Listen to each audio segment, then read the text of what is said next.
और अब बात राहुल गांधी पर पीएम मोदी के पलटवार की करेंगे। अब से थोड़ी देर पहले वाराणसी में पीएम मोदी ने राहुल गांधी के भ्रष्टाचार के आरोपों पर चुटकी ली और कहा कि राहुल अभी युवा हैं और भाषण देना सीख रहे हैं, ना बोलते तो भूकंप आ जाता, अच्छा हुआ जो बोल दिया। हम आपको दिखाते हैं कल राहुल ने क्या कहा था और इस पर मोदी ने कैसे जवाब दिया। 22 नवंबर 2014 सहारा कंपनी पर एक रेड हुई। बहुत बड़ी कंपनी है। इनकम टैक्स डिपार्टमेंट ने उन पर रेड की। 6 महीने में 9 बार सहारा के लोगों ने अपनी डायरी में लिखा है कि हमने नरेंद्र मोदी जी को पैसा दिया है। उनके एक युवा नेता हैं, अभी भाषण सीख रहे हैं। ऐसे करते तो वो भी ऐसे करें।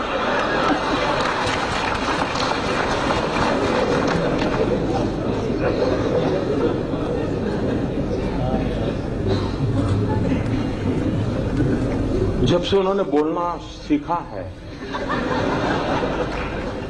और बोलना शुरू किया है, मेरी खुशी का कोई पार नहीं है।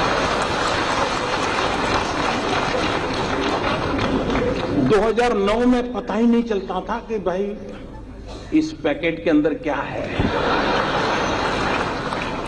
पता ही नहीं चलता था। अब पता चल रहा है कि भाई ये है, ये नहीं है।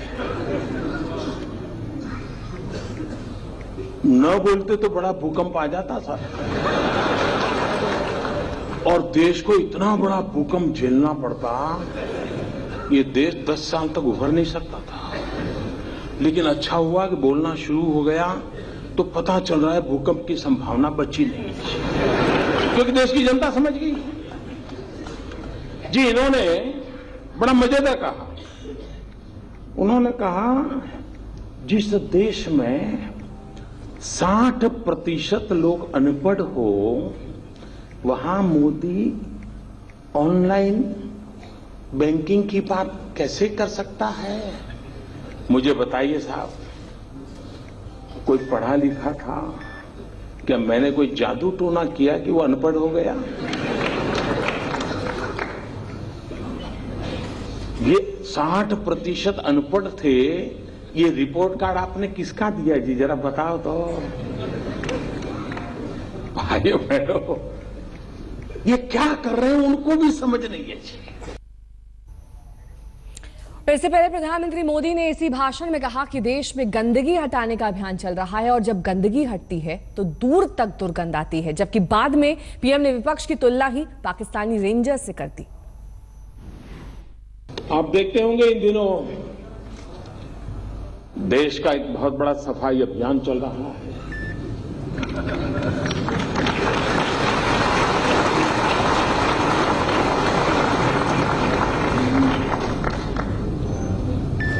अगर गंदगी का बड़ा ढेर हो और वहां से आप गुजरते हैं तो दुर्गंध आती है। बार बार आते हैं जाते हैं तो पता है कि अब यहां दुर्गंध शुरू हो जाएगी, वहां पहुंचेंगे तो पूरी हो जाएगी।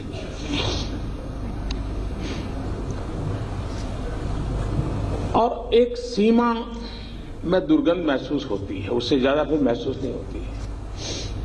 लेकिन जब उस ढेर की सफाई शुरू करते हैं तो गंध इतनी ज्यादा महसूस होती है कि वहां से गुजरना मुश्किल हो जाता है।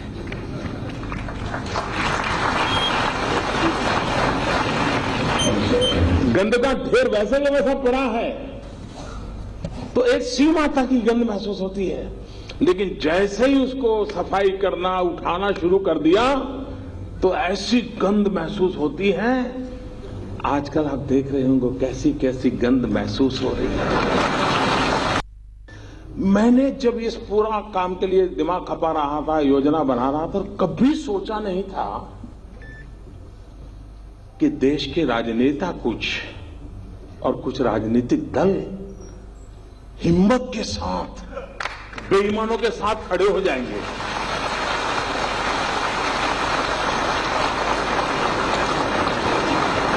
ये मैंने हिसाब नहीं लगाया था जी, मैंने सोचा ही नहीं था कि संभव है। और आपको मालूम है, अब मैं सोच रहा हूं ये सब कैसे हो रहा है जी। पाकिस्तान घुसपैठियों को हिंदुस्तान में भेजना हो तो क्या करता है, वो सीमा पर फायरिंग शुरू कर देता है, तो फिर हमारी फौज भी बिजी हो जाती है उसके साथ, तो इधर उधर चलती रहती है आमने सामने, और लपक करके वो घुस जाते हैं।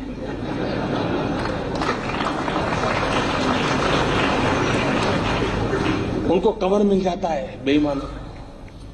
इन दिनों संसद में आपने देखा होगा, तू मैं तू मैं। तो इन लोगों को पीछे से, मुझे अब समझ आया ये होलना किसकी भलाई के लिए किया जा रहा है। पुराने जमाने में देखा होगा आपने, मेले होते मेले, उसमें पिक पॉकेटर आते हैं, तो उनको लगता है ये सबसे बढ़िया जगह है, एक दिन में ज्यादा बिक्री कमाई हो सकती है, जेब कतरे आ जाते हैं। लेकिन वो बड़े चालाक होते हैं जी। वो जेब कतरा जेब काटेगा तो उसका जो साथी दूर खड़ा है उसको पता चलता है अब काम हो गया, तो उधर की तरफ दौड़ता है, ये चोर भाग रहा है, चोर भाग रहा है, तो पुलिस सब वहां भागेगी और वो जेब कतरा आराम से उधर से निकल जाएगा।